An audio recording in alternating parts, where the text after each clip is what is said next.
Bonsoir mesdames et messieurs, bonsoir tout le monde. J'ai un message à faire passer rapidement, c'est pas pour vous demander de l'aumône ou de l'argent. On est du Congo-Brazzaville, un pays de 4 500 000 habitants. On est des militants politiques activistes. Voilà. Je viens intervenir dans le cadre de l'immigration et par rapport à la souffrance que vivent les Africains. Beaucoup se disent ici que les Africains viennent toujours en France parce qu'ils sont pauvres, parce qu'ils souffrent chez eux. Mais dans mon pays, on a tout pour être riche et être tranquille. Seulement, on est embêté par les business et les multinationales françaises et occidentales. Alors, j'aimerais parler, lorsque je parle ainsi, j'aimerais parler de la France-Afrique. La France-Afrique, certains pensent que c'est une relation entre la France et l'Afrique.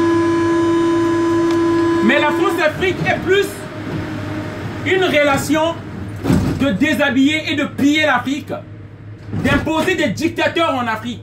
Pourquoi imposer des dictateurs? Parce que certains, une oligarchie française a choisi de traiter avec un homme que de traiter avec un peuple. Parce qu'avec un homme, vous pouvez avoir les matières premières à bas prix. C'est pourquoi il y a une politique que tous les dirigeants africains qui aiment leur pays sont tués. Je vous prendrai des exemples.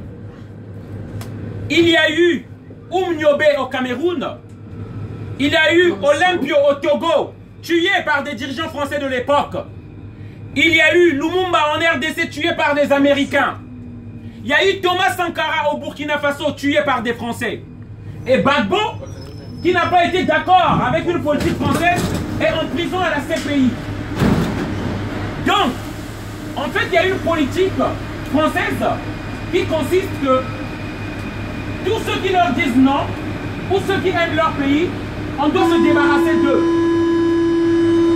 C'est pourquoi au Congo-Brazzaville, dans mon pays, en 97, Jacques Chirac va armer un psychopathe, un criminel, au nom de Denis Sassou Nguesso. Il va l'armer et va venir prendre le pouvoir. Les Congolais avaient élu un président démocratiquement. Qu'on l'aime ou pas, on l'avait élu.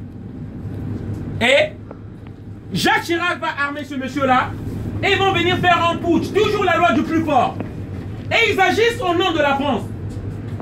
Certains d'entre nous se disent pourquoi il y a une haine. Certains éprouvent une haine. Ils disent que c'est les Français qui ont fait. Parce qu'ils agissent en votre nom.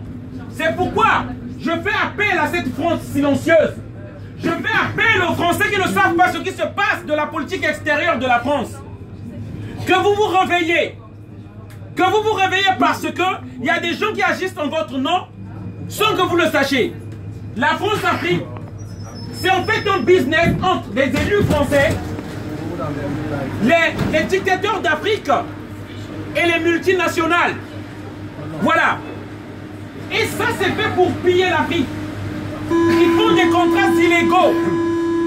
Ils choisissent des gens qui peuvent leur donner des matières premières à bas prix. Et lorsque vous prenez des matières premières à bas prix, cela ne fait pas vivre un peuple. C'est pourquoi vous voyez ces gens-là immigrent. C'est aussi simple que ça. L'exemple, pourquoi ils ont voulu faire un coup d'État au Congo-Brazzaville, notre pays. C'est parce que ce monsieur-là, constatant qu'on nous donnait que 17% pour notre pétrole, avait demandé. Il s'est dit, mais c'est notre pétrole, vous apportez le matériel pour extraire le pétrole. Ok, c'est bien. Mais revoyez un peu à la hausse, vous ne pouvez pas nous donner 17%. Donnez-nous au moins 37%. À la limite, faisons 50-50, 50-50. Ils n'ont pas voulu de ce monsieur-là. Ils ont organisé un coup d'État pour enlever ce monsieur-là du pouvoir et placer une personne qui leur dira oui, oui. Et ce monsieur-là, c'est Denis Sassou Nguesso, l'un des plus grands criminels d'Afrique centrale. Et ça, je dois le dire, je dois le crier pour que vous le sachiez, chers amis français. Les Africains ne viennent pas ici parce qu'ils sont pauvres, mais parce qu'ils sont pillés sciemment. Ils ont pillé pour leur argent. On prend tout leur argent. Et aujourd'hui, dans mon pays, le Congo-Brazzaville, chaque année, plus d'1,5 milliard de dollars disparaît pour venir venir corrompre des élus français, pour venir corrompre des élus européens, afin qu'on nous maintienne un dictateur qui nous tue. Voilà. Au Congo-Brazzaville, aujourd'hui, il y a des crimes, des enlèvements, des disparitions. Ce vieux, il a disparu. Dans une région du Poul, on tue. Parce que François Hollande avait dit à un dictateur, qui pouvait consulter son peuple. Aujourd'hui, il y a des disparitions et des tueries. Des mamies de 80 ans obligées de fuir leur village. Ça se passe au Poul, département du Poul, département du Congo-Brazzaville. Des tueries, on torture au Poul, on tue des jeunes parce qu'ils ont dit que c'est pas normal que notre argent aille aux Français. Tout notre argent, que nous sommes pauvres nous-mêmes. On tue au Poul. Voilà. Voilà, parce que c'est vous qui les organisez, monsieur. Si vous ne savez rien, il faut vous taire, monsieur. Si vous n'en savez rien, il faut vous taire. Et je vous invite à voir Google. Comme ça, vous serez plus intelligent, monsieur. Parce que j'ai l'impression que vous êtes bête. Vous êtes vraiment bête. Écoutez, moi, j'ai autre chose que je fais si je n'ai pas le temps à perdre pour vous. Voilà. Alors, au Congo-Brazzaville, il y a des attaques. Il y a eu une guerre parce qu'il y a un dictateur.